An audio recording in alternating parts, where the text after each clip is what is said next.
do me a favour, can you,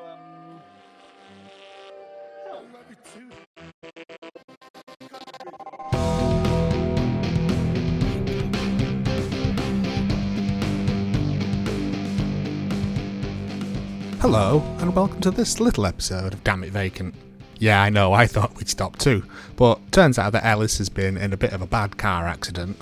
Don't worry, he's fine, he just walks about like Sandy Toxvig now. And John is trying to live under the sea, like in The Little Mermaid, despite it being a cartoon and him not being equipped with gills.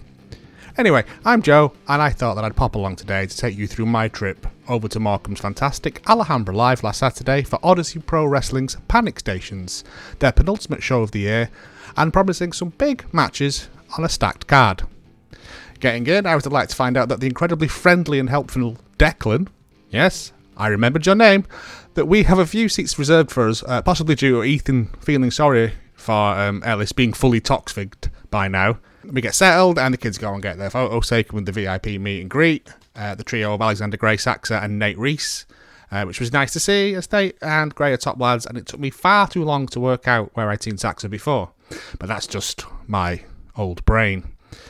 The show starts and we get the always gregarious Silent Mark doing what he does best, warming the crowd up and introducing the solo comms team of Lucy Simons. Now, I am available if you're desperate. I know the names of at least 6 moves and can keep the swearing down to a bare minimum if the price is right. Opening the show proper, we were introduced to Rick Marcus and his incredibly ace-sounding new intro music. Fully leaning into his role as the God of Morecambe, he berated the crowd's lack of dental hygiene and said that as no contracts had been sent out, that the main event of him versus Decker for the OPW Championship would not be happening. The crowd were almost vitriolic at this perceived act of cowardice. That's good. Until Decker appeared and called out Marcus for being a coward, basically. Marcus remained defiant, saying that he's the champ and what he says goes. And this is where the first mad thing of the evening happened. An umpire version of Hulk Hot Dog Hogan's hit Real American came from the speakers alongside an intro video for General Manager for the evening, Isaac Wendt, who, sporting a business tie and a big blonde moustache, appeared with Sheriff Steele and a massive Aldovian flag, and proceeded to book the match for later that night. Just want to point out, Wendt is tremendous, and I genuinely hope that the other shoe doesn't drop. I know that he is not Isaiah Quinn, and I honestly believe that the people of Morecambe are now starting to come around to that way of thinking too. First match proper, and it's the first semi-final for the Morecambe Bay Championship between crowd favourite Alexander Gray and the hottest man in the Northwest, Troy Ryan, who was joined by Meatwagon tag partner Anderson Daniels. After some pushy shovesies at the start, Troy started to get the upper hand due to ringside support from Daniels, both legal and not so legal. I'd just like to clear up that I did yell, "Ooh, he's a bad man in yoga pants" to Daniels. I was only questioning your morals, not your fashion choices, but this doesn't seem to matter as you yelled at my brother for having cheap jeans on, but I do like to set the record straight. Some rough-looking throws to the corner left Gray fighting from underneath for the rest of the match until a well-timed suplex reversal gave Gray a window of opportunity, but this just wasn't enough. However, due to his new and some would say justified attitude, Troy got into a bit of an argument with the referee, leading to a DQ and the win for Gray, who was then mercilessly beaten down. Just to point out as well, Gray's new Hell Divers inspired t-shirt is great, as is the Meatwagon's bright red one that just has meat, meat, meat written on it. Also, my nephew pointed out, why doesn't Alexander Gray use his bionic chin anymore? And honestly, I didn't have an answer for that.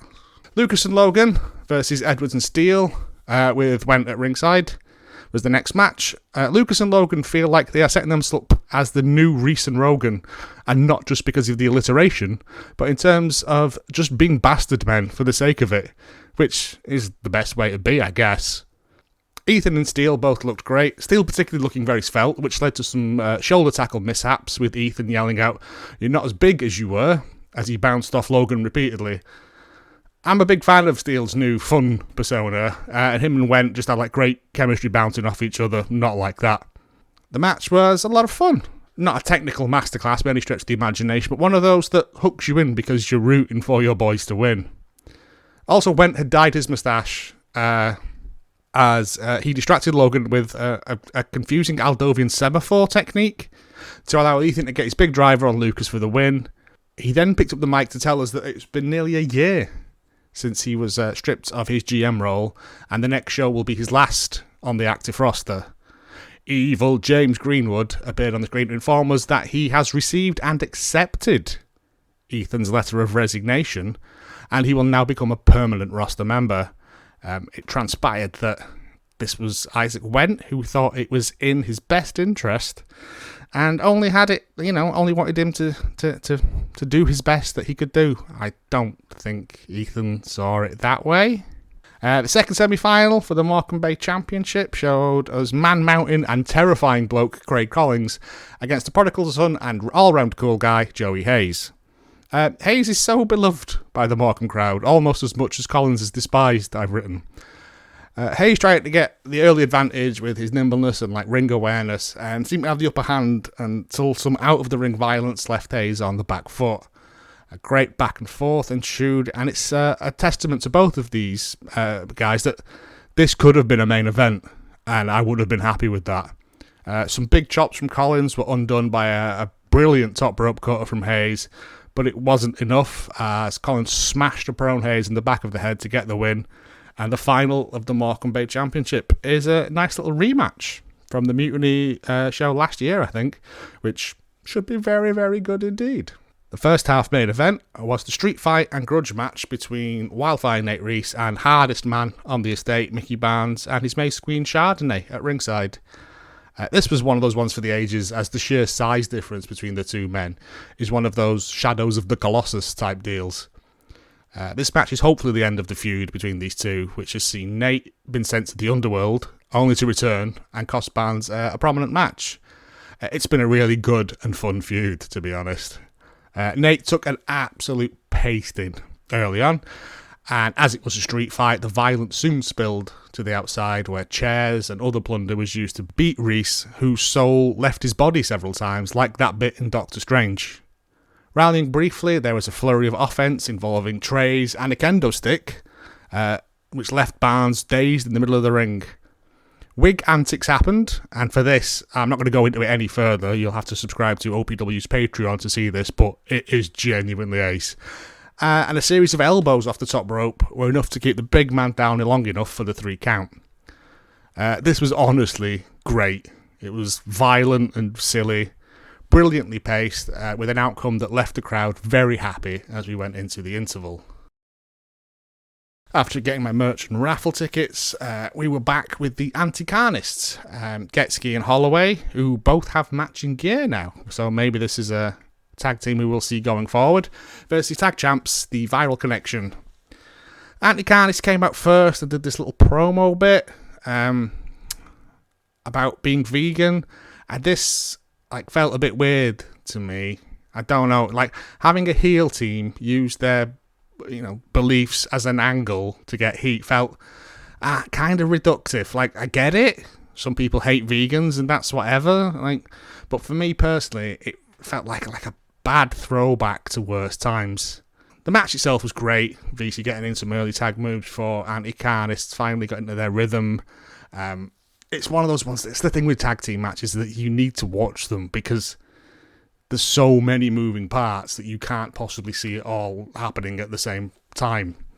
But it was a great tag match, showing that there are people coming after those VC titles.